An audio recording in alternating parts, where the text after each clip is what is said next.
What was the decision to run this time? You hinted that you've thought about it before. So I've been in the business world for 25 years, but there was a pivotal moment last March when our current incumbent decided to run for a sixth term, when in fact he had made running 5 terms such a key part of his platform initially. And that really bothered me. So I actually went back to work and actually just finished writing a book on congressional term limits called Unshackling Democracy, Embracing Term Limits, Empowering Citizens. And as I'm doing the work for that book, I realized our founding fathers really intended for us to have citizen legislators and not career politicians. And that was pivotal for me to make this decision to run. Especially on the Senate side, but also in Congress, right? There's advantages to being there a while. You know people, you're more likely to get better committee seats. I suspect those are the arguments that some would make who've been incumbents. So why do you think it's a bad thing to have politicians be in Washington for a significant amount of time? Well, and I talked with Senator Tuberville about that when I wrote my book. He helped me on the seniority system and the chapter that I wrote with that, and I understand the logic behind that. But prior to 1900, the average freshman class was 50% of congressmen were freshmen. There was no seniority system prior to that. We changed the entire layout of how Congress performed just over 120 years ago. So I think it's important that you can get stuff done without the seniority. In fact, when you have business leaders, they look at things from a fresh perspective, and I think it's even more impactful. Changing things in Congress is infamous for not happening quickly. How realistic do you think it is to do that, to be able to change the seniority system like you described? Well, obviously, everything's an uphill battle, but we've got to try to get things done, and it's going to have to be people that are coming from outside to do it. Those that have been there forever are not going to change the system without being pushed to do so. You mentioned your challenger, the incumbent, Gary Palmer, who will almost have been there a decade by now as we get to November. You see that as a weakness for him. What makes you think you can beat him? Obviously, voters have responded to him 4 or 5 times before. Why do you think this time would be different? Well, there's several dynamics at play right now. Of course, this district is so new. 38% of this district is new with the additions of Watauga and Elmore and Coosa County, so that plays into it. And he has no name recognition in those districts. But more importantly than that, we're seeing that there's a move away from establishment candidates. People are tired of career politicians and doing the same thing over and over again and expecting results. So we've seen that even just recently in local politics with the RNC election at the state party just a few weeks ago. One of the biggest factors in state politics and in Republican politics has been former President Donald Trump. Gary Palmer has endorsed him. He appears to be headed towards the primary to the nomination in the presidential race. As I mentioned, Palmer has endorsed him. Do you endorse former President Trump to be the president of the Republican Party, and if so, why? Wholeheartedly. We've got to have business leaders like President Trump. He did a great job when he was president last time, and we obviously are continuing to fail under the Biden administration right now. So we've got to have someone to go in to actually secure the border, to get us back on track the way we need to be. He's facing dozens of federal criminal charges, the state charges in Georgia as well. Does that concern you at all that is looming as we get towards November? No, it's a political witch hunt. I think everyone sees that for what it is, and that's why we've just got to focus on the elections at hand, and I definitely think he's the best choice that we need to have in play. You've talked about career politicians, right? Anytime I hear about the presidential race, all I hear about from people on both sides is just both of these guys are around or pushing 80. Does age worry you as much as being in office as long in terms of career politicians? Since you've made such an issue of that, I wonder, is age a factor as well? Well, I think you can see people, regardless of age, how they perform, but we've seen with President Biden, there's a mental component that comes into play, and that's what's more concerning. You look at President Trump, he is definitely more dynamic and more engaging than anything close to what Biden is. So I don't think it's an age issue. I think it's a performance-based issue at that point. One of the issues in Congress that's coming up that if you were to be elected you would be dealing with is certainly foreign aid. This has been a topic that is being debated as we speak, but specifically foreign aid being sent to Ukraine and Israel.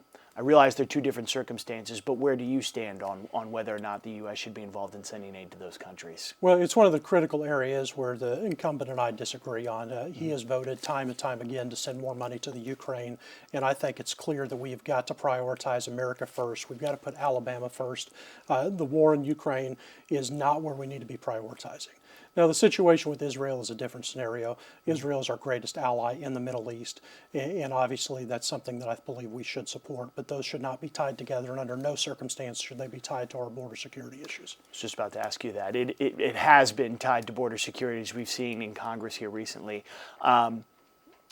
That obviously was a big issue for the Republicans, right, who, under Speaker Johnson, have not supported the bill because of it being tied. I'm curious, what would your vote have been in that situation in terms of the deal that was made in the Senate that is being looked at? I mean, is that a no-go for you? Yeah, absolutely. That'd be a hard no on that bill. Because again, they're looking at sending $60 billion more to the Ukraine. On top of that, they were setting 1.8 million illegal immigrants coming into our country. I mean, goodness, that's just unacceptable from the get-go. So when you have that high of a number, it needs to be addressed. There's an invasion going on at the southern border, and it's time for Congress to step up and hold the Biden administration accountable. And so my question on that is because this is, I've heard from Republicans, right, as you mentioned, that this is a central issue, immigration. And this was a deal. The Democrats control the Senate and the White House. Was there not a deal to be made there, in your opinion? I mean, because I wonder if it is such a crucial deal, right? Such a crucial issue, I should say, the immigration deal. Is there not a deal to be made there? Why was it this is such a huge deal and then it just seemed to fail at the 11th hour? First of all, the House has already passed House Resolution 2, which was a good bill. The second thing is Biden already has all the power he needs to stop the inflow of immigrants coming into this country right now. So for the fact to say that we should have put this deal together that brought in another 1.8 million, that's just ridiculous. I spent time with one of our local sheriffs just this week, and I can tell you this immigration crisis is happening right here in Alabama.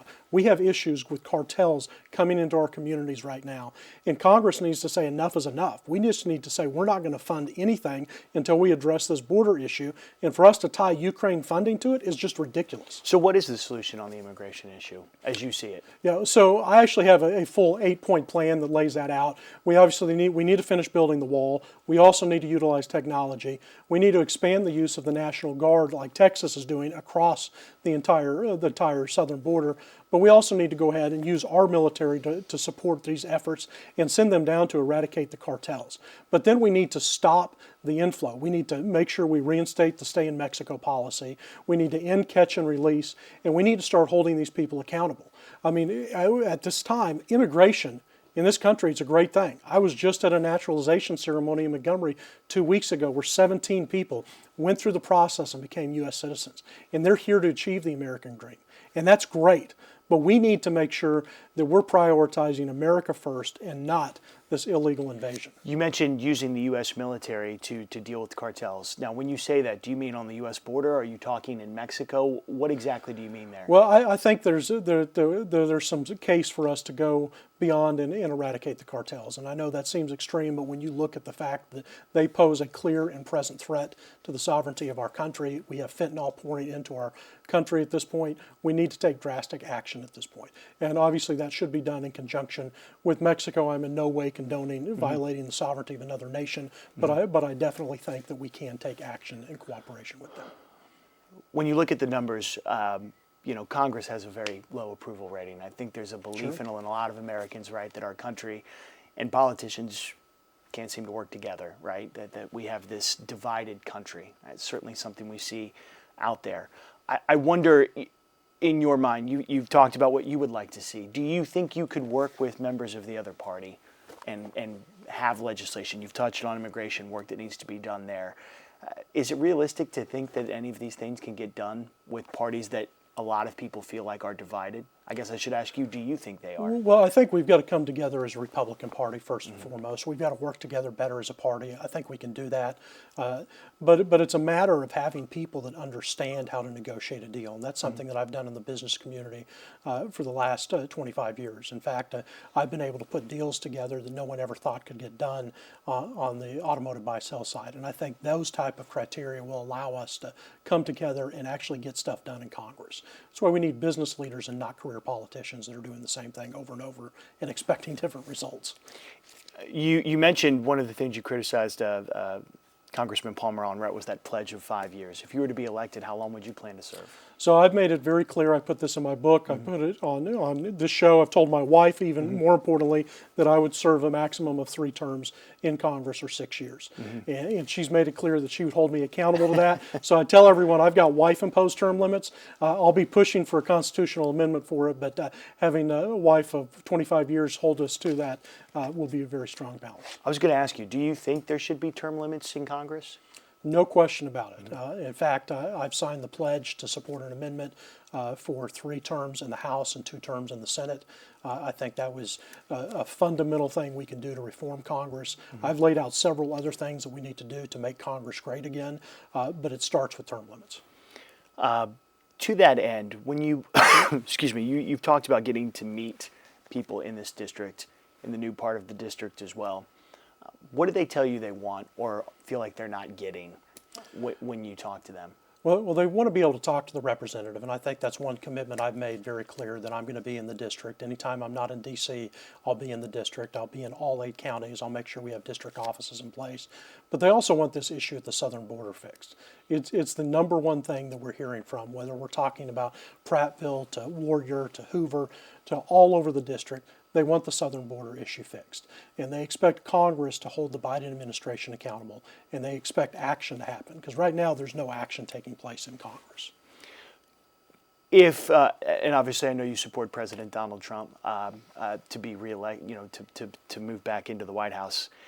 If the Democrats win, is there any hope for an issue on immigration to be fixed? If things essentially stay the same as they are right now with a divided Congress and the party opposing you in the White House? Well, it's one of the things that we obviously need to do everything we can to get President Trump back in office. I think he will be back in office in January. But Congress does control the purse, and Congress can take action to hold the Biden administration accountable right now. And that's one of the things that when you look at how our structure of government is set up, Congress has oversight and appropriations is the greatest strength that they have to hold this administration accountable. And if they exercise that, we can help bring this issue into bear. Is party more important for politicians, do you feel like, in Congress? Or why is it, do you think, that we end up where we are with so many of these politicians? Because you've been critical of people in your own party. You're talking about the party being united again. Why is it? How do we get here? Well, I think that it's important to know that we have primaries, and competition is a good thing. But after the primaries, we come together as a party to do what's best for our country. We talk about the issue of the invasion of the southern border, and that's not a Republican Party issue. It's not a Democrat Party issue. It's an American issue, and those are things that we need to come together to work on. It's like term limits. Over 80% of Americans think we should have term limits. So that's another issue that is not partisan in any way. I was looking as you were, researching some of the process that went into this in terms of you running. I noticed there was a report about you, maybe your candidacy being challenged. Did you donate money to the Libertarian Party? I'd seen that report out there. I did. Yeah, I have in the past. A few $100s to the Libertarian Party in the past, yes. Why do you think that was an issue? Obviously there's a Republican Party pledge to only donate. Do you think that's a healthy thing? Well, I've never run for office before. I've always been very involved in philanthropic circles, and I tell people I've been privileged to have given 10 times that amount to many nonprofit organizations, and I've contributed tens of thousands of dollars to the Republican Party. So I think that at times there are some oppositions that don't like to have competition, but the party itself saw that for what it was, and that was did not turn out to be an issue. One of the other issues that you touched on as being important was abortion, the issue of abortion, and obviously the landscape on that has fundamentally changed here in the last couple of years with the decision on Roe v. Wade.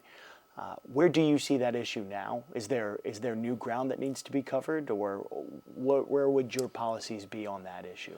Well, I'm unequivocally pro-life from conception to natural end. I want to make that clear first of all.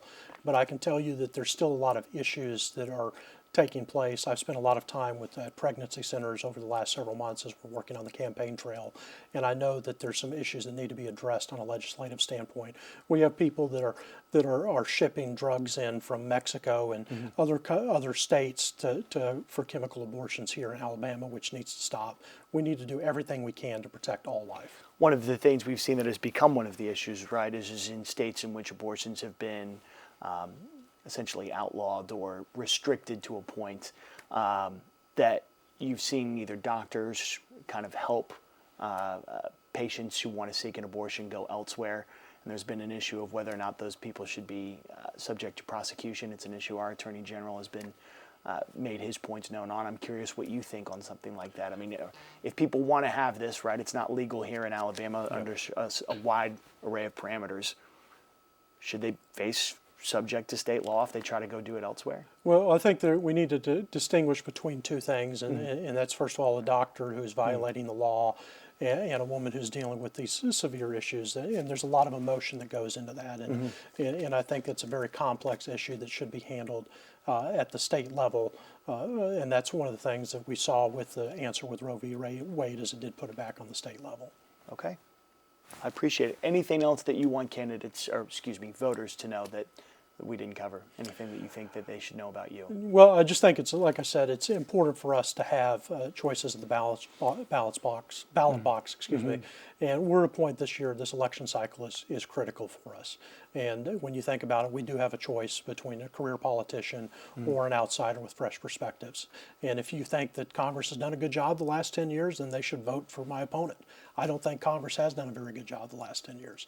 And that's why I'm asking to vote for me. But the other thing that I would encourage people is to please make sure you get out and vote on March 5th, excuse me.